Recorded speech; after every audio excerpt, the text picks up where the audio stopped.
ராமாயணத்தில் சமுத்திரதேவன் அவரது வேண்டுகோளுக்கு இணங்கவில்லை என்று கோபமடைந்த ராமர் வில்லை வளைத்து அம்பை எய்யத் தயாரானார். சமுத்திரக் கடவுள் முன்னால் தோன்றுகிறார். ஆனாலும் ராமர் கூறுகிறார், ஒருமுறை வில்லை வளைத்து விட்டேன் என்றால் அந்த அம்பை விட்டே ஆக வேண்டும். அது வாளியில் திரும்பிச் செல்ல முடியாது.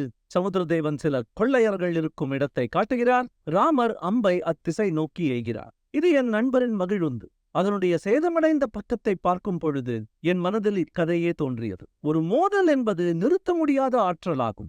ஒரு நன்கு வடிவமைக்கப்பட்ட மகிழுந்து எச்சேதமுமில்லாமல் எவ்வாற்றலையும் எதிர்கொள்ளும் கட்டமைப்பு கொண்டது அல்ல. அதற்கு மாறாக முழுமையான தாக்கத்தை தான் ஏற்றுக்கொண்டு மடங்கி வளைந்து சுருங்கி நசுங்கி உள்ளே இருப்பவர்களை காப்பாற்றுதல் வேண்டும்.